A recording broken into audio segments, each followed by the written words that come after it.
Hi everyone. Show शुरू करने से पहले आज फिर मैं एक शेर कहना चाहूँगी, मुलाहिज़ा फरमाएं। हमने मोहब्बत के नशे में हमने मोहब्बत के नशे में उनको खुदा बना दिया। हमने मोहब्बत के नशे में उनको खुदा बना दिया। होश तब आई जब उसने कहा कि खुदा किसी एक का नहीं होता है, खुदा तो सबका होता है। Hi, this is Imara and this is my show pure history. आज मैं अपने शो में हिस्ट्री एंड मोनोथिज़म की बात करने जा रही हूँ। ये बहुत ही ज़्यादा हार्ड टॉपिक है, इम्पॉर्टेंट टॉपिक है, थोड़ा टफ़ लगेगा, पर मुझे ये बताना ज़रूरी है कि हिस्ट्री का और मोनोथिज़म का इससे क्या रिलेशन है, यानी साइंस और कुरान दोनों क्या कहता है दुनिया के बारे में, यानी दुनिया वजूद में कैसे आई, दुनिया कैसे बनी। तो पहले क्या था कि ज़मीन और आसमान दोनों एक साथ था। साइंस ये कहता है और कुरान भी यही कहता है, आसमान और ज़मीन दोनों एक साथ था। फिर एक बहुत बड़ा धमाका हुआ जिसे बिग बैंग कहा जाता है, और फिर आसमान और ज़मीन दोनों अलग हो गया। एक तरीके का ये साइंटिफिक चीज़ें मैं बता रही हूँ। जब आसमान और ज़मीन अलग हो गया तो फिर दुनिया बनी, तो इंसान भी बनेगा। तो पहला इंसान यानी पहले प्रॉफिट आदम और लेडी हवा, इन दोनों को बनाया गया। जब प्रॉफिट आदम को बनाया गया तो साथ में उन्हें मट्टी से बनाया गया, और इब्लीस को बनाया गया, उसे आग से बनाया गया। तो खुदा ने कहा इब्लीस को कि चलो तुम इस आदम को सजदा करो। तो इब्लीस ने कहा क्यों, मैं इसे सजदा कैसे कर सकता हूँ, क्योंकि मैं आग से बना हूँ और ये मट्टी से बना है, मैं इसे सजदा नहीं कर सकता हूँ। तो खुदा ने कहा तुमने मेरी नाफरमानी की है और इसकी सज़ा है कि मैं तुम्हें यहाँ से निकालता हूँ, तुम शैतान हो। तो इब्लीस ने कहा कि फिर ठीक है, आप मुझे मौका दें, क्योंकि जहाँ जहाँ आपके बनाए हुए बंदे रहेंगे मैं वहाँ वहाँ बहकाऊँगा। खुदा ने कहा ठीक है, तुझे जो करना है करना, अगर मेरे बंदे होंगे तो वो तुम्हारे बहकावे में नहीं आएंगे। उसके बाद फिर जैसा कि सारी किताबों में लिखा हुआ है, दुनिया के हर रिलीजियस बुक में लिखा हुआ है प्रॉफिट आदम और हवा के बारे में, कि दोनों ईडन गार्डन में रहा करती थी। फिर शैतान आया और आकर के बहकाया कि उस पेड़ का फल खाओ जिसे खुदा ने मना किया था। आखिर फिर वो बहकावे में आ गए और उन्हें वो फल खा लिया। इसका नतीजा ये निकला कि खुदा नाराज़ हो गए और नाराज़ होकर उन लोगों को जन्नत से यानी आसमान से नीचे उतार दिया। जब ज़मीन पे नीचे उतारा तो सारी किताबों में मैंने बहुत जगह उनकी पेंटिंग देखी है। सारे पेंटिंग में मैंने ये देखा कि वो सब बिना कपड़ों के दिखाई देते हैं, क्योंकि उस ज़माने के जो पहले प्रॉफिट है हमारे आदम अलैहिस्सलाम। तो अगर मैं इसको हिस्ट्री से रिलेटेड करूं, इतिहास से, तो जब दुनिया बनी थी हज़ारों लाखों साल पहले, यानी बिग बैंग के बाद जब दुनिया बनी, इंसान आया, तो उस ज़माने को हिस्ट्री में 3 एज से रिलेटेड किया गया है। स्टोन एज कहलाता है, और वो पहला है पैलियोथिक स्टोन एज, दूसरा है मेज़ोलिथिक स्टोन एज, एंड तीसरा है नियोलिथिक स्टोन एज। यानी एक मिडिल, पहला old, middle and the new. तो कहने का मतलब है कि जो पैलियोथिक स्टोन एज है उसमें लोग जो हैं हज़ारों साल तक जिया करते थे। काफ़ी लंबे समय तक वो दुनिया चली जिसमें लोगों की उम्र बड़ी लंबी हुआ करते थे। ये रिसर्च से पता चला है। जैसे क्योंकि उस ज़माने में ठंड इतनी होती थी, चारों तरफ बर्फ़ ही बर्फ़ था। जब आदम अलैहिस्सलाम आसमान से ज़मीन पे आए, हिस्ट्री ये बताती है कि अब जैसे आपने किताबों में पढ़ा होगा कि आदम अलैहिस्सलाम की उम्र 1000 साल थी, और भी बहुत सारे जितने भी लोग थे सब की उम्र बहुत ज़्यादा हुआ करती थी, और ये लोग बिना कपड़ों के रहा करते थे। और खुदाई से जो इनकी हड्डियाँ मिली हैं जितने भी लोगों की, उससे ये पता चलता है कि वो लोग कितने लंबे चौड़े और क्या पर्सनालिटी, और उस ज़माने के जानवर भी कैसे कैसे हुआ करते थे। पर जो दिमाग की बड़ी बड़ी हड्डियाँ मिली हैं, और पर उसके अंदर जो हम लोग का जो मगज़ होता है, दिमाग, वो उनके छोटे हुआ करते थे, क्योंकि उस ज़माने में ह्यूमन बीइंग का माइंड डेवलप नहीं था। फिर अब मैं इन चीज़ों पे आती हूँ, यानी आदम अलैहिस्सलाम के बाद, शैतान के बाद, जन्नत के बाद मैं इन चीज़ों पे आती हूँ कि कुरान क्या कहता है। जैसे पूरे दुनिया में कुरान में ये 1,24,000 पैगंबर भेजा गया, जिसमें 25 का ज़िक्र है कुरान के अंदर, 25 का ज़िक्र है कुरान के अंदर। सबसे पहले प्रॉफिट आदम, उनके बाद इदरीस अलैहिस्सलाम, उनके बाद नूह अलैहिस्सलाम, उनके बाद हुद हैं, लूत है, बहुत सारे हैं। मैं सबका नाम अभी यहाँ पे नहीं ले पा रही हूँ, बहुत सारे, यानी 25 का ज़िक्र कुरान के अंदर है। तो मैं आती हूँ सबसे सीधा इब्राहीम अलैहिस्सलाम पे। यानी दुनिया का जितना भी रिलीजन है सब अपने आप को अब्राहम रिलीजन कहता है कि मैं अब्राहम से आया हूँ, और बिल्कुल सही कहता है, क्योंकि इब्राहीम अलैहिस्सलाम जो हैं वो नूह अलैहिस्सलाम के वंशज हैं, यानी नूह अलैहिस्सलाम से वो आए हैं। पहले आदम अलैहिस्सलाम, उसके बाद इदरीस अलैहिस्सलाम, उनके बाद फिर नूह अलैहिस्सलाम। नूह अलैहिस्सलाम की एक अलग हिस्ट्री है, वो मैं बाद में बताऊंगी। अभी इब्राहीम अलैहिस्सलाम जो हैं उनके ही वंशज हैं, उन्होंने ख़ुद कहा कि मैं उनका वंशज हूँ। अब मैं इब्राहीम अलैहिस्सलाम के बारे में, प्रॉफिट इब्राहीम के बारे में बात क्यों कर रही हूँ? इसलिए कर रही हूँ क्योंकि उनकी सारी बातें, ये हिस्ट्री है, ये इतिहास है। क्योंकि उनके साफ लिखा हुआ है कि इनकी पैदाइश जब हुई इराक़ में या सीरिया, वहाँ पे इंडिया में उस वक्त ब्रॉन्ज़ एज चल रहा था, यानी सिंधु घाटी सभ्यता इंडिया में थी। और किताबों में ये लिखा हुआ है कि जब इब्राहीम अलैहिस्सलाम पैदा हुए थे तो ब्रॉन्ज़ एज में पैदा हुए थे।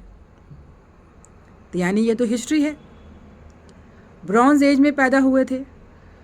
और उन्होंने भी मोनोथिज़म पे बड़ा ज़ोर दिया, क्योंकि जब से दुनिया बनी है तब से सिर्फ तौहीद रहा है, यानी इस्लाम का पहला पिलर तौहीद, ला इलाहा इल्लल्लाह, तौहीद है। यानी शुरू में सब चीज़ें नहीं थी, सबके अलग अलग प्रेयर करने का तरीक़ा था। वो लोग सब तौहीद पे थे, जितने भी प्रॉफिट आए सब तौहीद पे थे। शैतान ने जब भी बहकाया लोगों को तो वो पॉलीथिज़म में चले गए, फिर उन्हें मोनोथिज़म में लाया गया। तो मेरे कहने का मतलब ये है कि अब इब्राहीम अलैहिस्सलाम की 2 बीवी थी, एक बीबी सारा, उनके लड़के थे इसाक अलैहिस्सलाम, और एक बीबी हाजरा, उनके लड़के थे इस्माइल अलैहिस्सलाम। ये मैं इसलिए बता रही हूँ कि ये फैमिली ट्री बताना बहुत ज़रूरी है कि हम लोगों का वजूद कहाँ से आया है, हम कहाँ से आए हैं। तो इब्राहीम अलैहिस्सलाम के 2 लड़के थे, 2, इस्माइल एंड इशाक। तो इस इशाक अलैहिस्सलाम के जितने भी वंशज, यानी दुनिया में सबसे ज़्यादा पैगंबरों को भेजा गया है तो यहूदियों पे भेजा गया है, यानी जितने भी हैं सब इशाक अलैहिस्सलाम के वंशज हैं। इसाक अलैहिस्सलाम से यानी जितने भी हैं, दाऊद अलैहिस्सलाम, सुलेमान अलैहिस्सलाम, ज़करिया, मरियम, ईसा अलैहिस्सलाम, सब इधर से आए हैं।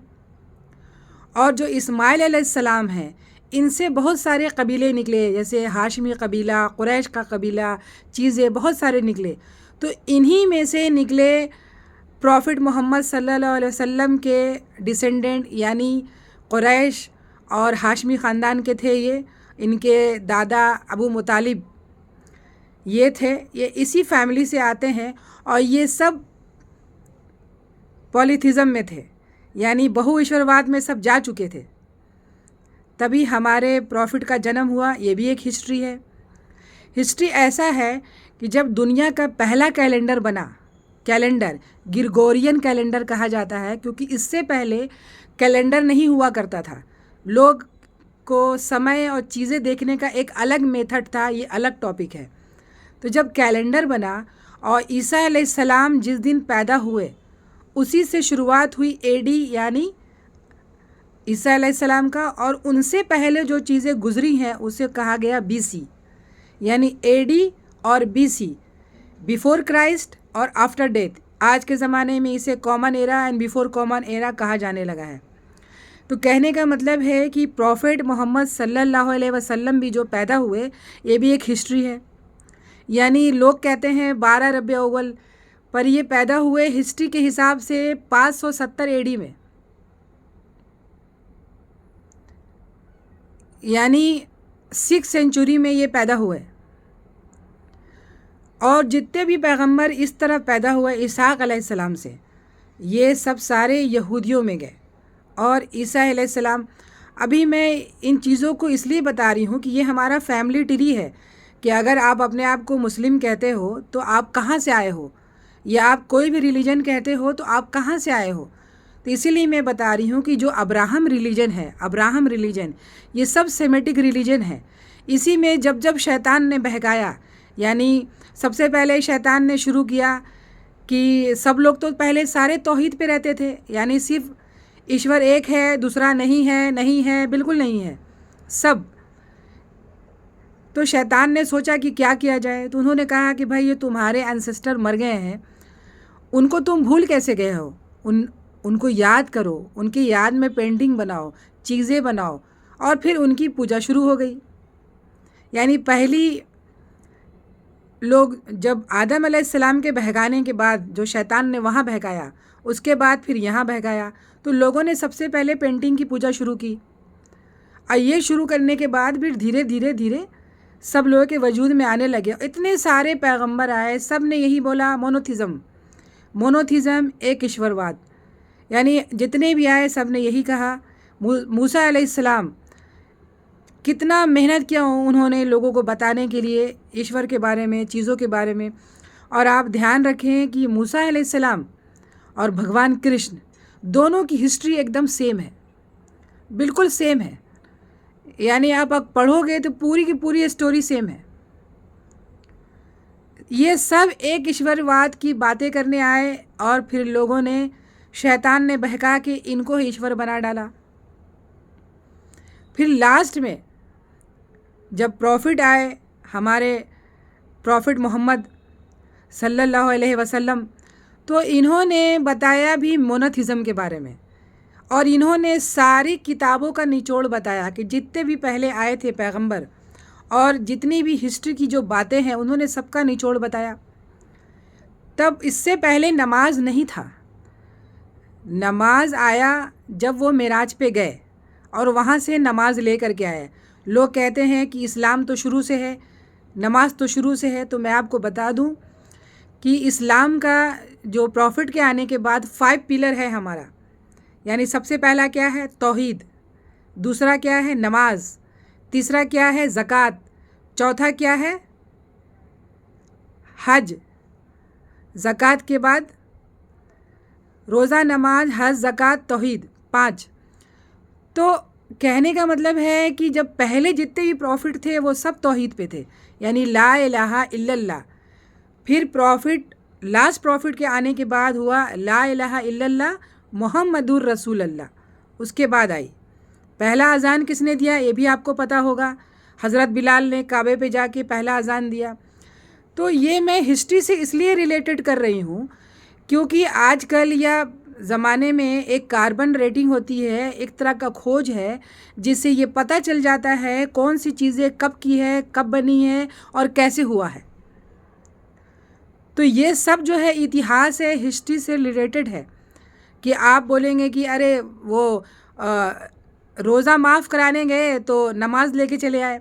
रोज़ा नहीं था पहले, इसको स्टारवेशन कहा जाता था। पहले ज़माने के लोग महीनों महीनों भूखे रहा करते थे, वो उनकी ये थिंकिंग होती थी कि अब जो है सब चीज़ ख़त्म है और हमें अब मर के जाना है। तो स्टारवेशन कहलाता था। ये सब लोग जो है भूखे रहा करते थे।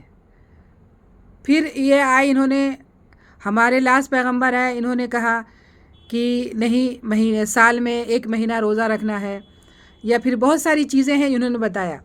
मेरे कहने का मतलब है कि दुनिया आपको बताएगी कि सिक्के के 2 पहलू होते हैं, सिक्के के 2 पहलू होते हैं, पर कुरान और साइंस दोनों ये बताएगा कि सिक्के के 4 पहलू होते हैं।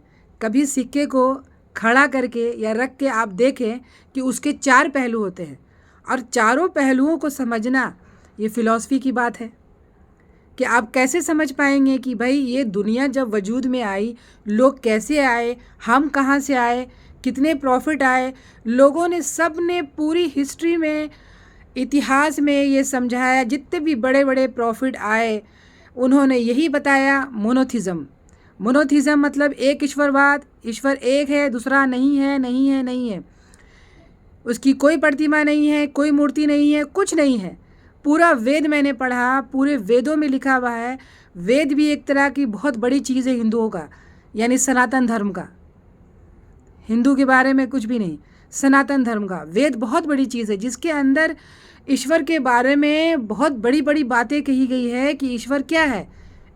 ईश्वर का कोई अस्तित्व नहीं, यानी ईश्वर जो है वो पूरी दुनिया में ईश्वर है, पर वो कैसा है, किसने देखा।